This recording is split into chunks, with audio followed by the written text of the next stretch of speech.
केंद्र सरकार द्वारा संसद का विशेष सत्र बुलाए जाने के बाद से ही सियासी गलियारों में चर्चाएं तेज हो गई हैं। अटकलें लगाई जा रही हैं कि इस दौरान केंद्र one nation one election bill पेश कर सकता है। वहीं इन्हीं अटकलों के बीच AIMIM चीफ असदुद्दीन ओवैसी ने वन नेशन वन इलेक्शन को संविधान के खिलाफ बताया। असदुद्दीन ओवैसी ने कहा कि अटकलें हैं कि क्या वन नेशन वन इलेक्शन होगा। ऐसा नहीं हो सकता क्योंकि ये भारत के संविधान के खिलाफ होगा, क्योंकि संघवाद भारत की मूल संरचना का एक हिस्सा है। साथ ही उन्होंने कहा कि हमारी मांग है कि मोदी सरकार अभी से ही देश को बता दे कि शीतकालीन सत्र कब होगा। जो मीडिया में ये सवाल उठ रहा है कि क्या वन नेशन वन इलेक्शन होगा, ये नहीं हो सकता है। ये भारत के संविधान के खिलाफ होगा, क्योंकि फेडरलिज्म भारत के संविधान के बेसिक स्ट्रक्चर का हिस्सा है। और दूसरी बात यह है कि बीजेपी के पास राज्यसभा मेजॉरिटी नहीं है। तीसरी बात उसमें यह निकलेगी कि बहुत से अपोजिशन रूल्ड स्टेट्स हैं जो इस बात को कबूल नहीं करेंगे, क्योंकि कर्नाटक में हालिया इलेक्शन हुआ, क्यों दूसरे स्टेट्स करेंगे। तो वन नेशन वन इलेक्शन मेरे लगता है कि अनकॉन्स्टिट्यूशनल होगा, फेडरलिज्म के खिलाफ होगा, जो बेसिक स्ट्रक्चर का हिस्सा है। तो अब ये नहीं मालूम कि क्या एजेंडा है, मगर हम मोदी सरकार से आखिर में इस बात का भी डिमांड करते हैं कि वो अभी से ही देश को बता दें कि विंटर सेशन कब होगा, उसके तारीख दे दें। ऐसा ना हो कि आप सिर्फ वोट ऑन अकाउंट ले लें फरवरी में और चले जाएं, क्योंकि सप्लीमेंट्री डिमांड तो आप पिछले सेशन में ले चुके हैं।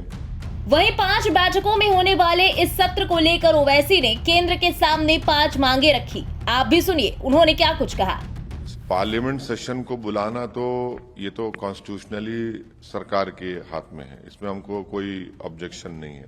मगर जब आप सेशन बुला ही रहे हैं तो बेहतर ये होता है कि आपका एजेंडा क्या है। आप अमृतकाल कह रहे हैं, स्पेशल सेशन कह रहे हैं, फिर आप उसमें लिखते हैं कि ये 17वीं लोकसभा का 13वां लोकसभा सेशन होगा।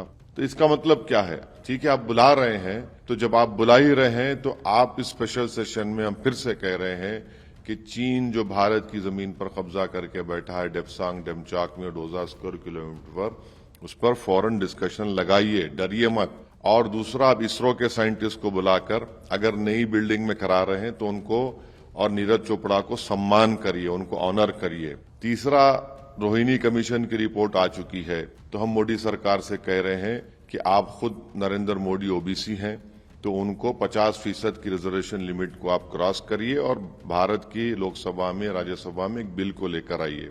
चौथा यह है कि आप फौरन देश को बता दीजिए कि विंटर सेशन के डेट्स क्या होंगे। ऐसा ना हो कि आप डायरेक्ट चले जाएं वोट ऑन अकाउंट में, क्योंकि आप तो सप्लीमेंट्री डिमांड्स पास कर चुके हैं। और आखिर में ये वन नेशन वन इलेक्शन का जो सिलेक्टिव लीक किया जा रहा है, ये कॉन्स्टिट्यूशनली नहीं हो सकता, ये अनकॉन्स्टिट्यूशनल है।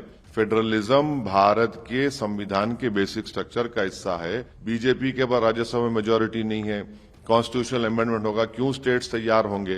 तो हम एजेंडा तो डिसाइड होगा जब स्पीकर साहब के पास मीटिंग होगी या मोदी सरकार बताएगी एजेंडा ही होगा। आप सिर्फ स्पेशल सेशन कह रहे हैं, तो हमको इतना ही कहना है इस बारे में बस।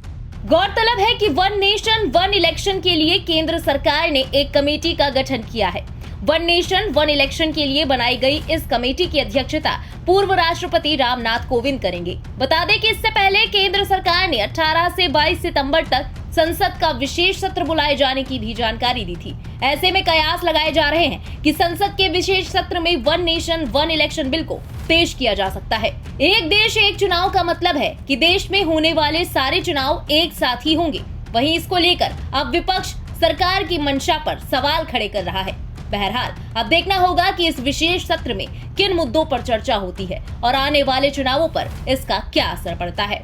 फिलहाल इस खबर के बारे में आपका क्या कहना है, कमेंट में लिखकर अपनी राय जरूर बताएं। देश और दुनिया की बाकी खबरों के लिए सब्सक्राइब करना ना भूलें इंडिया पब्लिक खबर के YouTube चैनल को और बेल आइकन दबाएं ताकि चैनल से जुड़ी हुई सारी लेटेस्ट अपडेट्स आप तक वक्त से पहुंच पाएं।